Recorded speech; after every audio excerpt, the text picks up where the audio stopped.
And in the Federal Capital Territory, a conference of civil society groups and the military has ended with a result of faster, better cooperation between security forces and the society. According to the organizers, better cooperation will generate actionable intelligence needed to tackle the nation's security challenges. Sifon Isian reports. It's 2 days after the Kaduna train attack, and there's a dire need for better security in the country.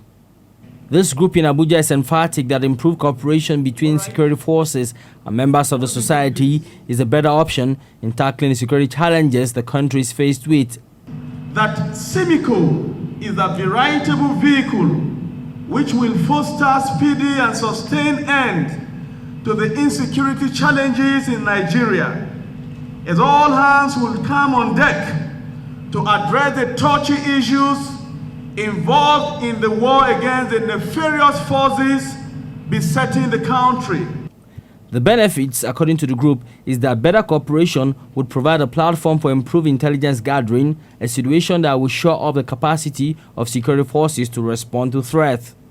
To galvanize nationwide cooperation between the civil society, the military, and the security community has been recorded in order to enhance information gathering and transmission to up the ante and empower the military and security forces with superior advantage in dealing with the menaces of violence, insurgency, terrorism, and other forms of insecurity.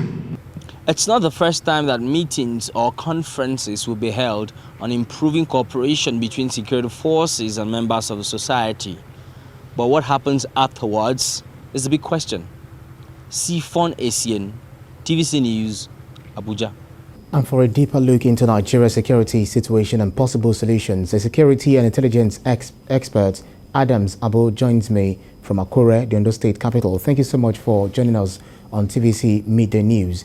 I know you must have been following the issues of terrorism, insecurity challenges, and some other kidnapping situations, in and around the country. What has been your reading of the security situation in Nigeria as a whole?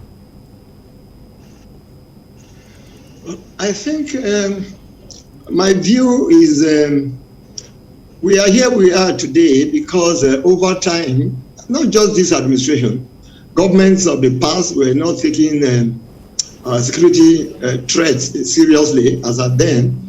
And gradually, we began with the Northeast, and we got ourselves tied to the Northeast, not believing that they could come up in another place.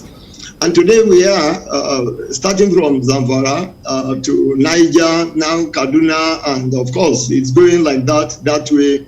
Hopefully, and I mean, God forbid, southward. But that is not to say that there are no other criminal activities such as kidnappings, ritual killing, and so on in other parts of the country. It is not because we have not been doing something about it. And I think the only thing is that what we have been doing about it had not been enough to neutralize the threat that we have, and that is why it continued to escalate based on so many factors.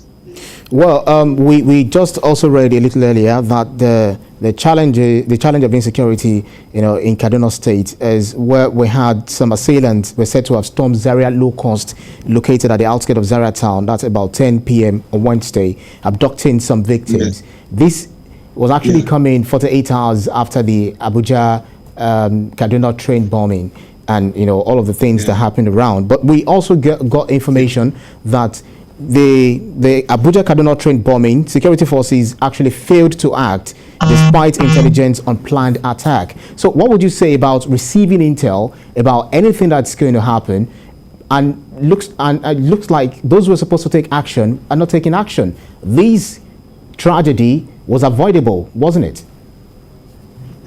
Well, I think I do not want to agree to that there was intel available to the military and they did not act. I don't want to believe that.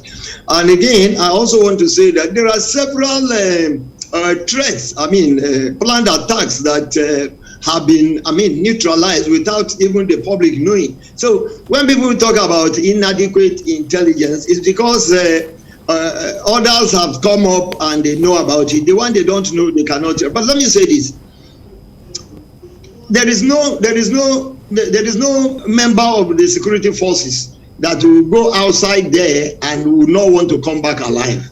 He will not want to do anything that that he will not return to his family.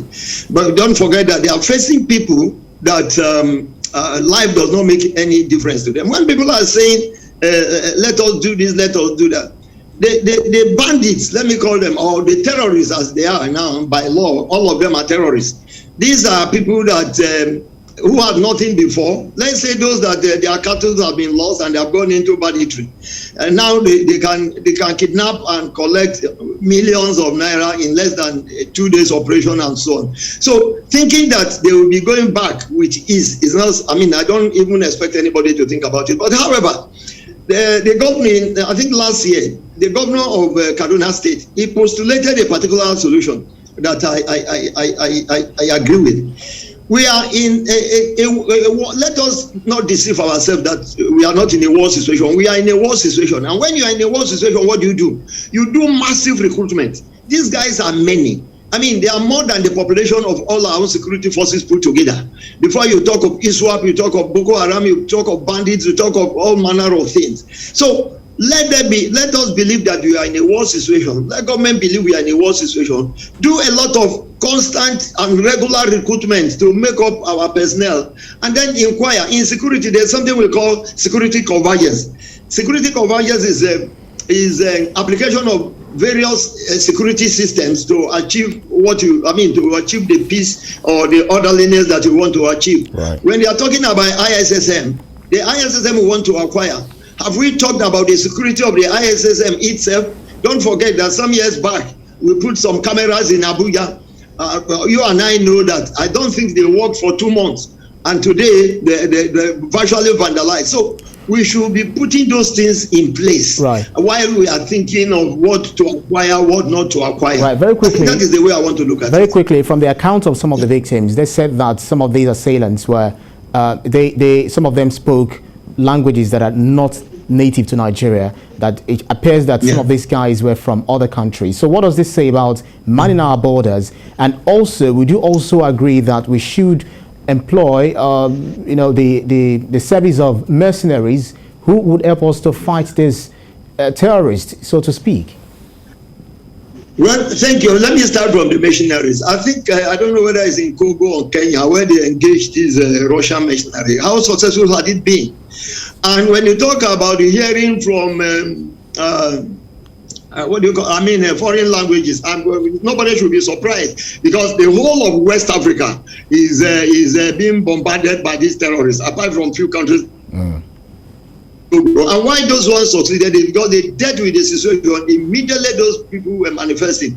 But let me add this: there is no foreign terrorists on this land, or bandits as they want to call them literally, that will succeed without the success of those that are on ground with us here. So for me, all of them, both foreign and what, they have a common objective: to come and cause damage, make as much money as they can, and then bring in more people. The borders we are talking about, we have talked about over the years, but it's not something, and I don't see, let's talk about this border. How many other members of, for instance, AU or ECOWAS are also policing their borders to make sure that bandits or criminals don't infiltrate from their country into another person's country? They will be happy that they are leaving their country and moving to another person. So it is we that we are supposed to still make every effort we can. But I want to add this to Nigerians. Very quickly. We are in, whether we like it or not, we are in a situation of war, and all of us should be ready to commit our resources, our ideas, our thinking, our whatever we can to support the security forces. All right. But I want to advise government. I want to advise government finally that they must increase the capacity of security men in terms of personnel, in terms of modern technology. Right. They should continue to do so. Right, a security and intelligence expert, Adams Abo, joining me from Akure, Ondo State Capital. Thank you so much for your insight on TVC News. My pleasure being with you. Thank you.